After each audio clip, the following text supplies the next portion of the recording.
Right, so this is just a quick intro into the C cheese counter. Let me see who I've got around here. So I've got three Carlos here. It's a bit of a bad example for you, Monkey, because there's no different comps. Now the way that it works, you obviously want to look at their Kylos. Their Kylos are realistically the only one that matters.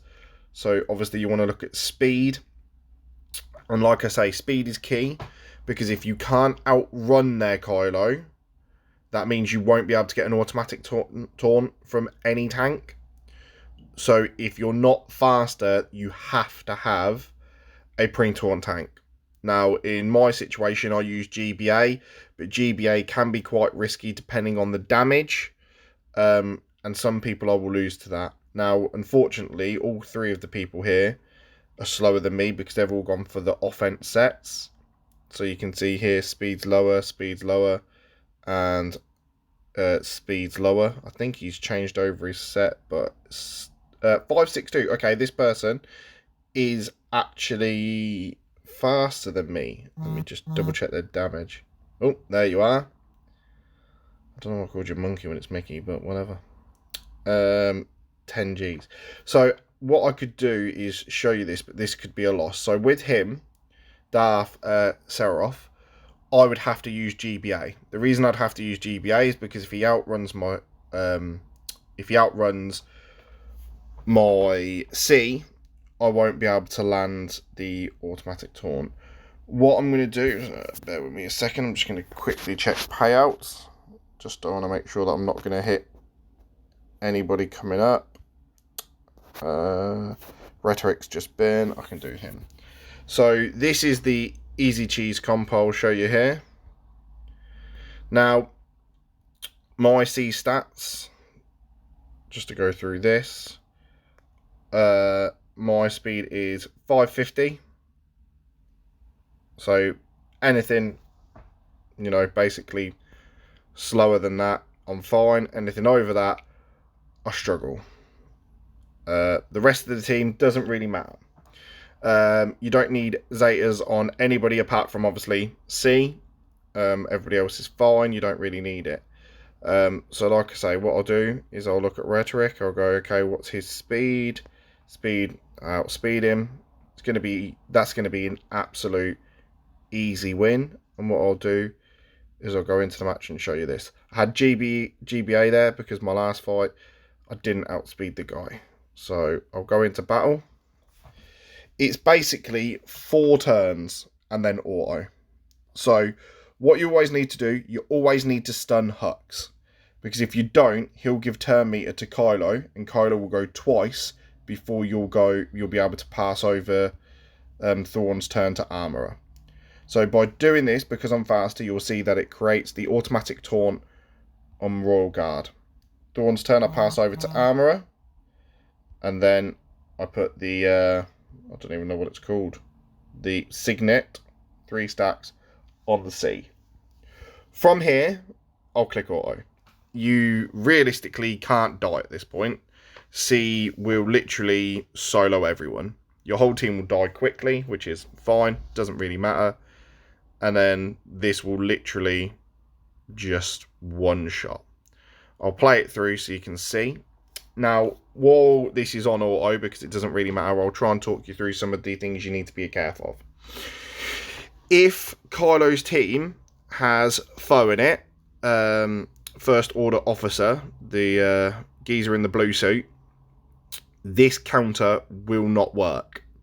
Because foe and Hux give turn meter, and obviously you can't stun both. So if they've got both of them, this counter won't work. I'd pick somebody else or a different route to climb.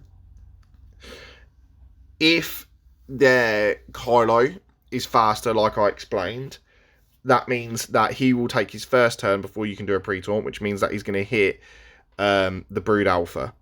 Now, the Brood Alpha, in our shard especially, can be one-shot by a lot of Kylos if they have enough offense.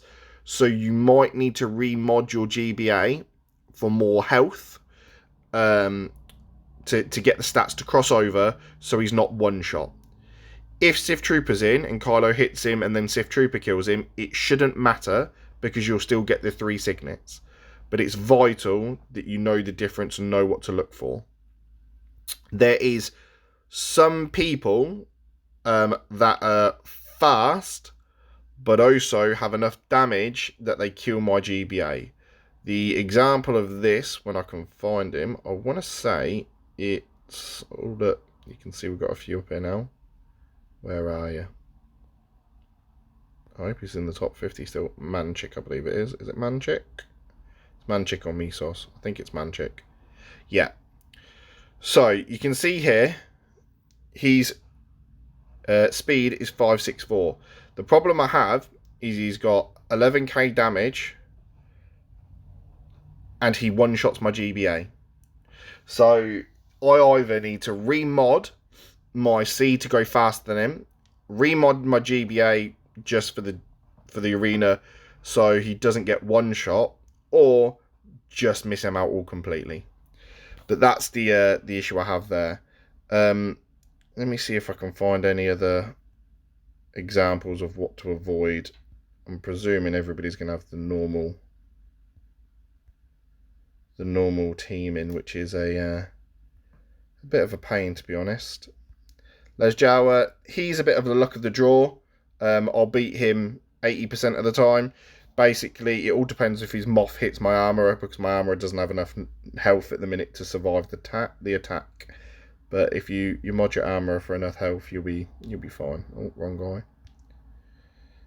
guy. It looks like the Shard's being friendly at the minute, because there's not one single foe in here, and foe's the one that normally trips me up.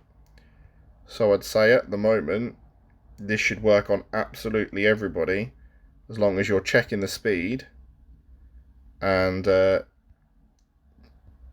checking that your tank won't get one shot, basically. Yeah, so thought I'd be able to show you a different comp. I can't really, which is a shame, just to give you a bit of an idea of where my GBA is at. My GBA, like I say, works for most. I've got him set up on speed and tenacity, so you can see here his health's nowhere near where it could be. I'm pretty sure if you got the health to around about the 100k, most people wouldn't be an issue with the speed or the hit. Maybe you want to try and get a little bit more. The problem is, though, you can't really see Brood Alpha's stats, but obviously Brood Alpha's stats all come from GBA. If you have any questions, let me know, mate, and I'm happy to talk you through it.